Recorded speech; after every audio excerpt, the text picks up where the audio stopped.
Bonjour à tous, comment allez-vous? Chez nous, tout va bien. Bienvenue sur notre chaîne Cuisine pratique pour les non-voyants pour une nouvelle recette. Aujourd'hui, nous allons préparer des rillettes que nous pouvons réaliser soit avec un duo de truite, soit avec un duo de saumon. Nous avons donc ici du saumon frais et du saumon fumé. Et nous avons préparé une mayonnaise. Alors, je vais vous expliquer tout ça dans le détail. Euh, les quantités, bien sûr, c'est en fonction du nombre de convives. On mettra un petit peu moins de saumon fumé que de saumon frais. Voilà, donc vous comptez en tout cas 150 grammes de saumon par personne. Voilà, 150, 200 si vous avez vraiment de bons appétits. Et ça dépend bien sûr si c'est une entrée, si c'est un plat principal. Il faut tenir compte qu'on va le servir probablement avec des toasts ou des petits crackers. Donc chez nous, bien évidemment, ce seront des toasts ou des crackers sans gluten. Voilà, ou ça peut être un pain frais fait maison, bien évidemment. Voilà.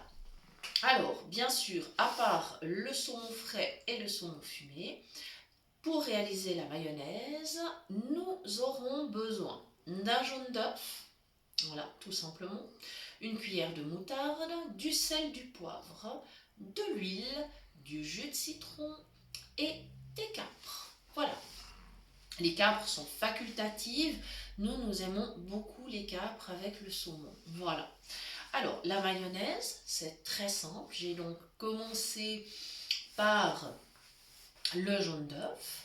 Donc j'ai séparé le jaune du blanc. Alors j'ai un petit appareil pour le faire que mon mari m'a offert.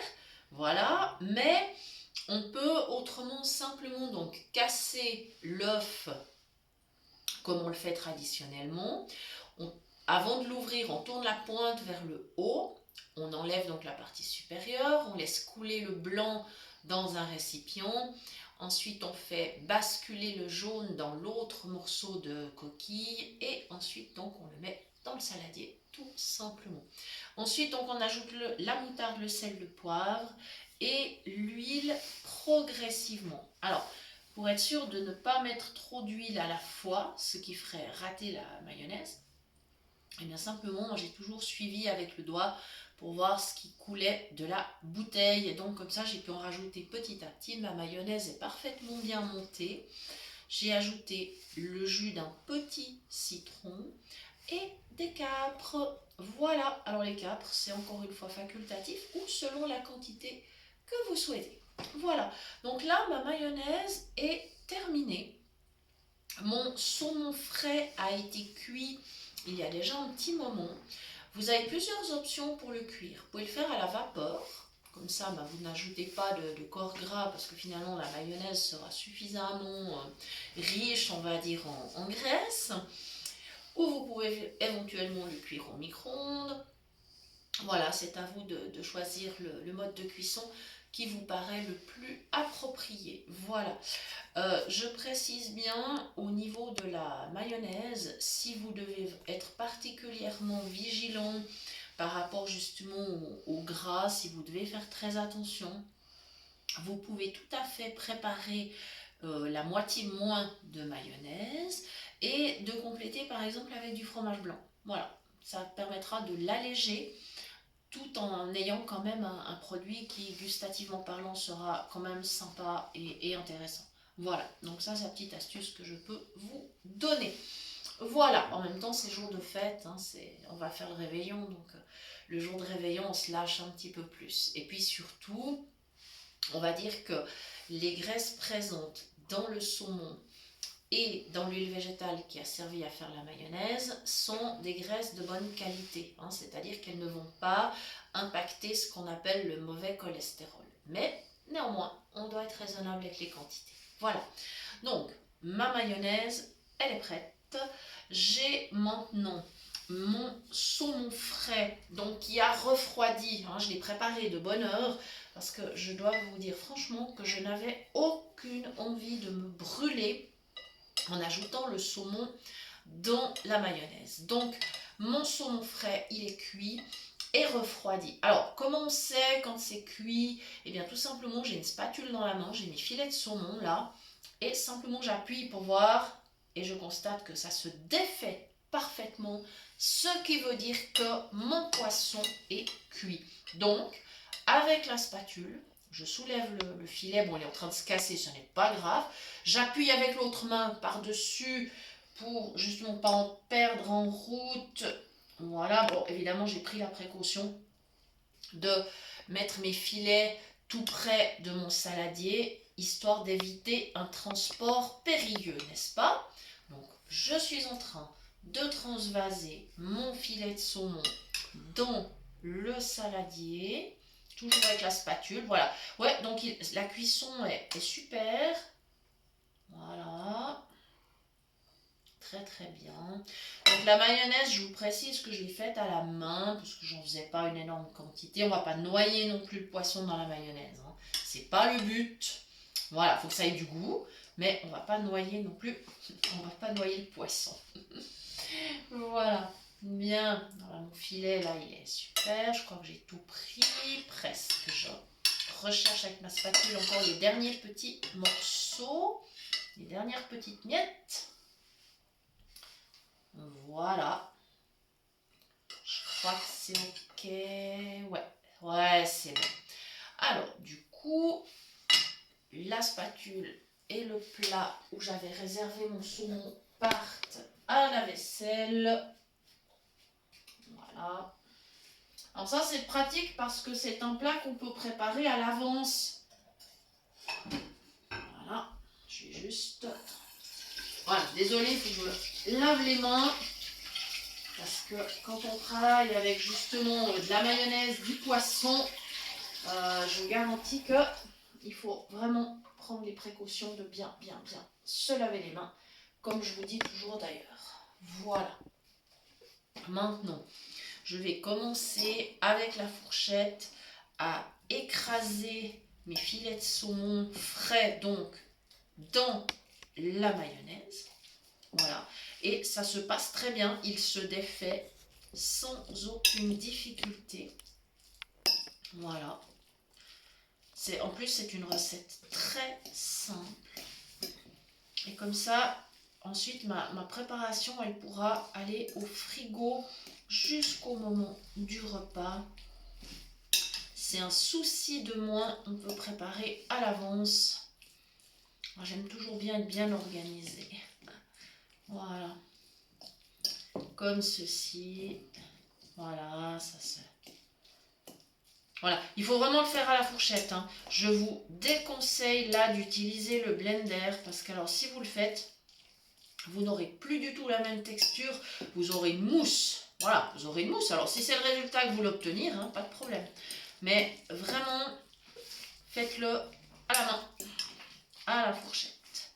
Voilà. Puis comme ça, en fait, si on n'a pas de robot, eh ben, on n'est pas en difficulté non plus. J'essaie vraiment toujours de penser aux personnes qui n'ont pas de robot et donc de vous donner les astuces en conséquence. Voilà, je vais déménager un tout petit peu mon saladier. Je vais m'asseoir tranquillement. Maintenant, je vais couper mon saumon fumé. J'ai une petite plaque de saumon fumé et je vais le couper en petits morceaux. Voilà, j'ai mis un sopalin sous la barquette de saumon, histoire que ça ne graisse pas la table, parce que ma table est en bois et les odeurs de poisson, c'est tenace, hein. Donc si jamais vous avez une table en bois, pensez-y, mieux vaut protéger. Voilà, donc avec mon couteau, là, je suis en train de couper le saumon fumé. Donc je commence, je coupe donc du haut vers le bas, c'est-à-dire donc du point le plus éloigné de moi jusque vers moi, et puis chaque fois j'avance on va dire d'1 centimètre vers la gauche. Voilà, j'ai commencé à faire de droite à gauche, vous pouvez faire l'inverse, il n'y a pas de problème. Voilà, simplement moi je suis gauchère, donc automatiquement j'ai plutôt tendance d'aller de droite à gauche. Voilà, ok, donc ça se découpe parfaitement. Voilà, le but c'est qu'on ait vraiment des morceaux, bon pas trop grands, mais qu'on n'ait pas de la bouillie, sinon c'est dommage.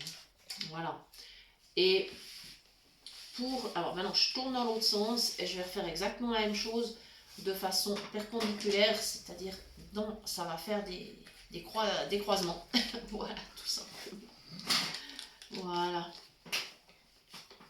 Voilà, parce que le but, non, c'est pas d'avoir de la bouillie, ça serait dommage. Voilà.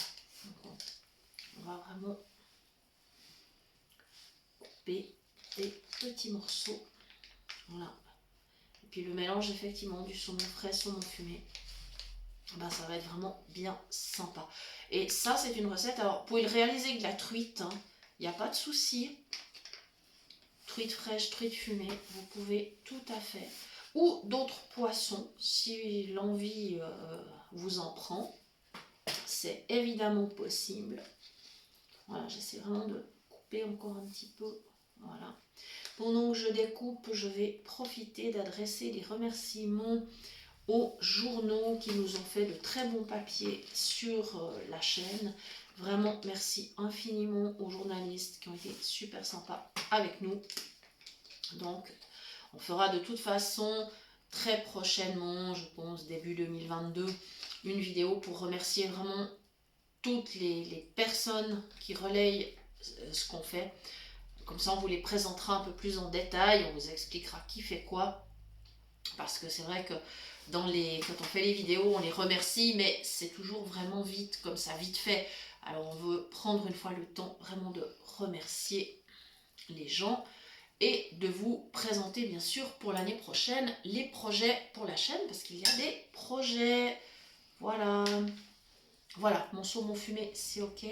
Il est coupé, donc là, je prends avec les mains et je profite justement de séparer les petits morceaux que j'ai coupés, ce qui va me faciliter la vie après pour bien mélanger mes petites rillettes de saumon.